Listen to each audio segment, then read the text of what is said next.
Good afternoon, this is Nicholas from Gandora Gaming, and I bring you all my Captain Kuro deck profile 2023 post Pillars of Strength. And yeah, this is the new green deck that came out in set 3, and overall it's actually very underrated. It's been pulling up some results in tournaments, and I think this deck has potential for greatness in the upcoming meta. I definitely think red is very rampant. But Kuro having the ability to basically rest cards and be an hyper aggro green deck has the potential to be an anti-meta choice, especially with all the Whitebeards and other strategies like that running around. So let's just go straight into this. So first things first, before we go into any of the cards, we always gotta talk about the leader. This is Kuro. He is a 5 life, 5,000 attack leader. And he has the effect where for 3 Dawn, you may specifically rest 2 of your East Blue characters, set 1 character as active, rest 1 opponent's card with 5 or less costs. So if you don't know what that means, he basically says, hey, rest 2 of your monsters, use 3 Dawn, rest 2 of your characters, and then basically he restands himself, which is pretty good. He also puts a 5 or less monster your opponent controls in defense position. So he helps you not only go for game, but he also takes down blockers. He's just a really solid aggro card, and he definitely helps you push for game. The next monster we are playing is Eustace Captain Kid. We're actually playing him as a 4 of in the deck. I could see him getting cut down to 3. I think the optical build would be 3. But as of right now, I really like him as a 4 of. Eustace Kid is just an amazing blocker, and he also is aggro as well. So if you don't know, Eustace Kid basically has effect with 1 Dawn. He can restand himself, basically, and he's a blocker. So basically the idea is that he's a 7k, well technically he's going to be 8,000 every turn, so he's an 8k attacker that restands himself as a blocker every turn. It's a really annoying card. And overall, it's just an insanely powerful card in a very aggro deck. The fact that your best blocker is also one of your best attackers is pretty amazing. And overall, a really good card there. The next card we're playing, which actually makes the whole deck go round, and the reason why we're playing Captain Kuro, is Dawn Krieg.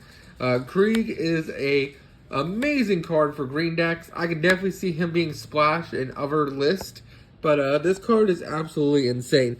So on play, trash 1 card for your hand, and then basically he has the effect where you can KO up to 2 of your opponent's rested characters with 4 or less.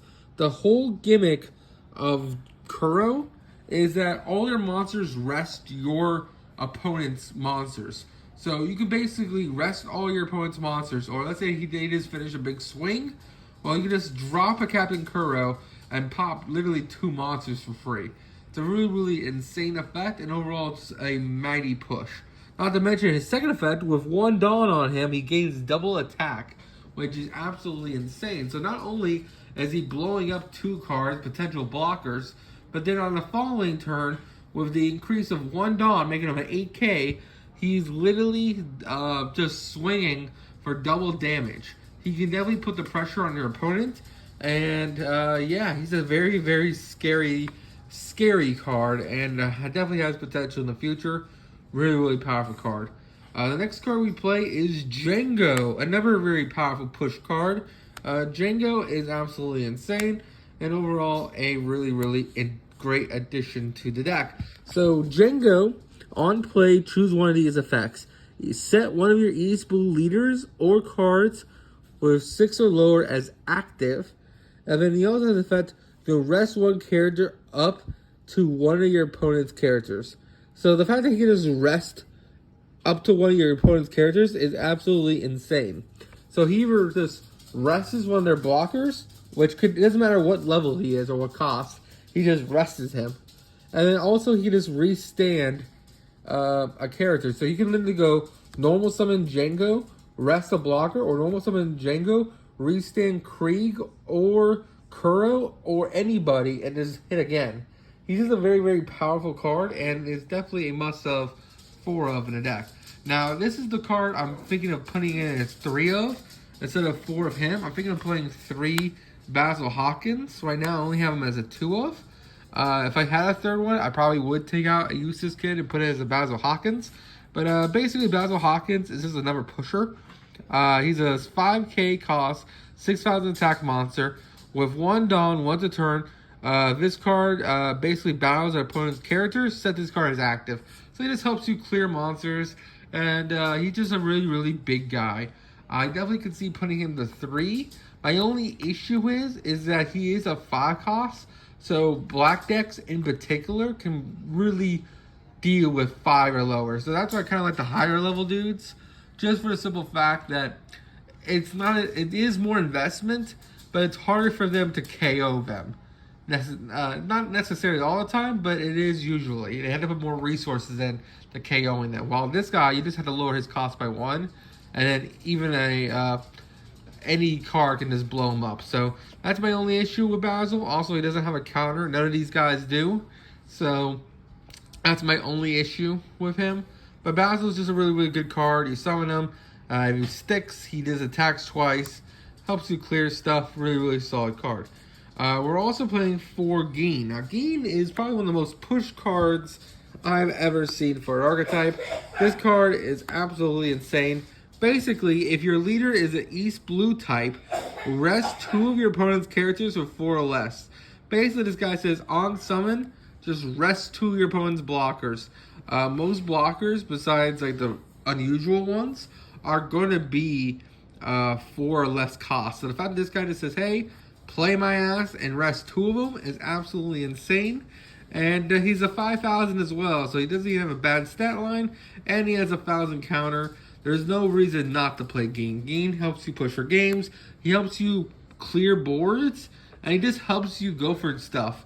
Because a lot of times, because of summoning sickness, you can literally, like, okay, they summon 2 monsters, summon out Geen, and then just kill those 2 monsters, so they set them back a turn. This is a really, really great monster. We're also playing for Kuibari. My bad, I'm not knowing exactly how to say his name. This guy has a trigger, so if he's in your life, you can just play him from your hand. Basically, triggers, like I explained in the last video, are cards where if your life is your resource, when you lose a life, it's a card that's added back to your hand. So if this guy was in your life, you can just play him. And then on play, if your leader is an East Blue type, just rest 1 character. Doesn't matter. It can rest any character in the game. Let's say you're going to Zamir. They have a 7,000 attack blocker. You can just summon this guy and rest him. That's a pretty insane effect. Plus, he has a 1,000 counter. So overall, there's a really, really good card in general. We're also playing for Chu. Chu is just a solid card in general as well. On play, KO a character with 4 or less power that is rested. So you can rest the character with Geen, then summon out Chu and then blow it up. Really, really solid effect there. We're also playing Hanshun. Hanshun is just a fishman that has 2,000 counter. Not to mention, it is East Blue type, so you can technically rest these guys and basically get your attack effects with Kuro. The reason why I really like these is because they all trigger, so if these guys are ever in your life, which if you're playing an Arlong deck, you can manipulate it if you really wanted to. But we're not playing Arlong. But basically, they just help you summon these guys for free. Really, really solid card there. Another 2k counter that we're playing is also Izo. Izo is literally like the best card of his deck, technically. Just for a simple fact, it's a 2k counter, and it does what all the other gimmicks of his deck is, where you just on summon, rest an opponent's character with 4 or less. That's the whole gimmick of this deck, and this card just works with it so perfectly. We're also playing for Chopper, because Tony Chopper is just a 2k counter, which is always insane.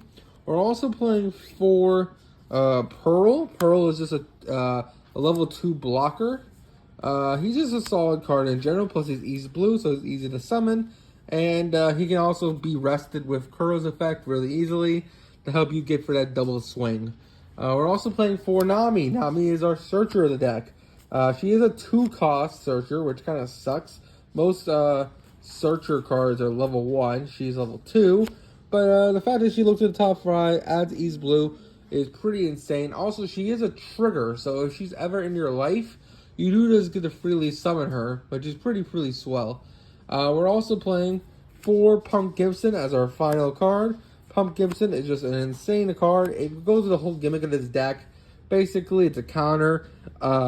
Give one of your characters or leader 4,000 power, and then rest one of your opponent's characters with 4 or less cost, which is pretty insane. So it just goes with the whole theme of resting your opponent's shit, which is basically the whole theme of this deck. This whole gimmick of this entire strategy is just swinging twice and resting all your opponent's blockers. It's a very aggro-based deck, and I hope you all enjoy. Don't do anything stupid, and I'll see you all in the next one. Bye-bye.